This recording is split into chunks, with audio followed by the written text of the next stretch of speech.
Every business owner starts off as a hustler, but not every hustler becomes a business owner.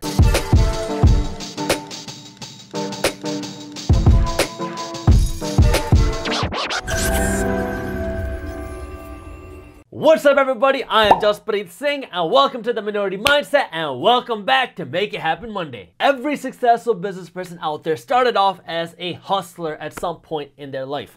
Warren Buffett, one of the most successful investors of all time, started off selling gum. Mark Cuban from Shark Tank used to sell garbage bags door to door because he had to hustle. Oprah Winfrey, everybody knows who Oprah is. Well, she grew up with literally nothing, but then she hustled in school, got a full ride to college, and then she dropped out of college because she wanted to pursue a career in media. And one of my favorite stories, Richard Branson, the founder of the Virgin Group, used to breed parakeets and sell them door to door to his neighbors. But the difference between somebody who just hustles and somebody who builds a successful business isn't just how hard you work. You have to work very hard, but then it's also how smart you work, which is what I'll be talking about in this video. But before I get into that, make sure you hit that thumbs up button below and subscribe to the Minority Mindset YouTube channel. That way you don't miss our new financial education videos every single week. A hustler is somebody who finds a way no matter what, whether it's your job or your business, it doesn't matter. A hustler is somebody who will sacrifice whatever needs to be sacrificed. They are focused and they will do whatever it takes to MIH.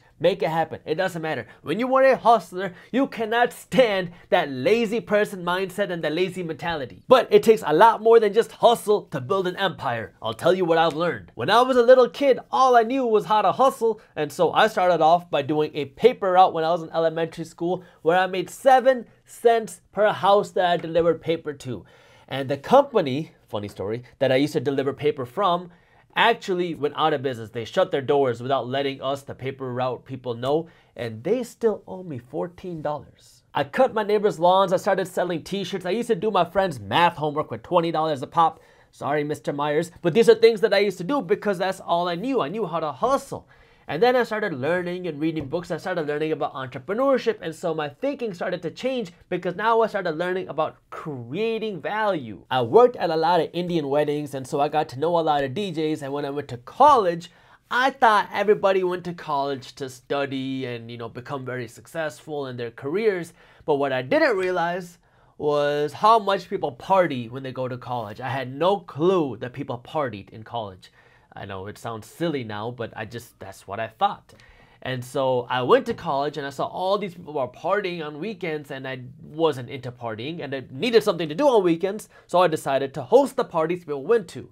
I never drank, I never really was into partying, but I started hosting these parties because that was my way of getting into entrepreneurship. This new business was awesome. I found a niche, I found a need, and I capitalized on it by creating a business on it. And we were hosting parties, concerts, shows. I was working at weddings. I mean, it was great, but the problem was this business revolved around me. If I didn't host an event or if I wasn't working at a wedding, then my business wasn't generating any income. So I was just this person who built a business, but it was essentially me creating my own job. So I found this need, but it was me hustling, working hard to build income through the business. The money was great, but I couldn't figure out a way to scale beyond me. And I was getting sick and tired of that industry. So then I came on the internet. I started an Amazon business, which was great. And we made good money, but then I wanted to build my own product. So then I started a sock business. And this was great too. But then my patent was denied and I was starting Minority Mindset at the same time. And I had to decide, do I want to go into the sock business, selling socks? Or do I want to do something else? I loved Minority Mindset, and so I started to continue and grow and put all my emphasis into Minority Mindset. Now, my thought process when I build my business is very different than what it was before. I'll show you what I mean. So if you're watching this video on the Monday that I went live, you're watching this video as me in my studio talking to you. But This is digital Jaspreet talking to you, but the real physical Jaspreet is actually in India because I am visiting my family in Punjab, which is a state in India, during this time. And then as soon as I come back, I have to go to Florida, and then I'm going to Texas, but our business keeps going even though I'm not working in the office. Yeah, if I don't make videos, then you won't see me on YouTube anymore, and our YouTube channel will stop growing, but we're a lot more than just a YouTube channel. Like if you're subscribed to our financial newsletter, you see that we send out a daily financial news breakdown where we first break down the top finance and business news, and then we show you how this news affects our wallet. Even though I'm not sitting here working on the newsletter, you're still getting our newsletter every single day. And if you haven't joined our newsletter yet, what are you waiting for? Our financial newsletter is completely free, and you can subscribe to our newsletter by clicking the link up here or by clicking the link in the description below. So that's our news division, which is still running like normal, and we're still running our financial education the way we normally would. Our team is still putting out blog posts on financial education on our website, theminoritymindset.com, like they normally would, and we're still sending out financial education emails the same way we would do if I was on this side of the world. I hope you understand, I'm not saying this to brag or to say I'm on top. I mean, I'm just getting started. I'm saying this because it took me years to figure this game out. Yeah, you can hustle, you can have the hustler mentality, but if you want to take it to the next level, you have to do more than just work hard. And that's something I never understood. At the end of every one of our videos, I tell you, keep hustling, because a hustler is somebody who goes out and they find a way no matter what. A hustler is someone who finds solutions instead of making excuses. But I need you to take the hustler mentality and blend it in with that business mindset. When I started off as an entrepreneur like a decade ago, when I really got into entrepreneurship itself, that was the hardest I ever worked because I assumed that I needed to do everything, and so I wasn't sleeping. I mean, I was only working. I wasn't traveling. I wasn't hanging out with friends. I was working around the clock. But now my mindset is different. I'm not just thinking how hard I can work.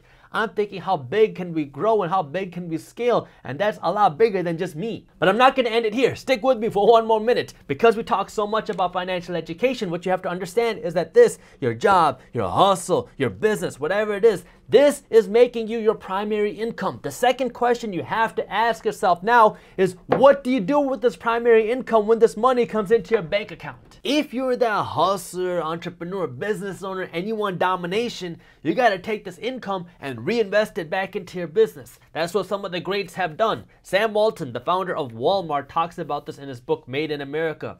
When he started making millions and he had this money in his bank account, he didn't start diversifying and started buying stocks in different companies or real estate. He took that money and he invested it back into Walmart, and that's where he put all of his eggs. But if your goal is freedom, then what you want to do is you want to take this money and you want to put it into passive investments like stocks, real estate, things that pay you for owning them. This way, when you're ready, you can step down or step away from your business, and now you have passive investments that will take care of you. You got to figure out where you want to be on the spectrum. Do you want to be like Elon Musk, who makes $100 million selling his business, and then he invests all of it into new business ideas that he has, and then he needs to borrow money for rent? Or do you want to be the person investing for passive income who has freedom to do whatever they want? So you got to figure out where it is you want to be on the spectrum. For me, it's somewhere in the middle because I love my business and I also love investing in real estate. It's a passion of mine. I really enjoy doing it. And I love studying financial markets. The financial question you have to ask yourself is, okay, I have this $100,000 or this $1 million sitting in my bank account right now,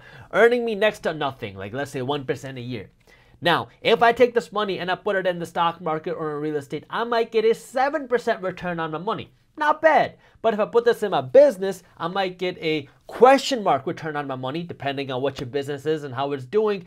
But that means you have to be more committed to your business and more time. So you got to figure out what it is that you want to do, what's worth the money, what's worth the return. And if you want to learn more about how to manage your money and how to start investing your money, I already made a video on it, and you can watch it by clicking this video right here. Thank you for watching, and as always, keep hustling.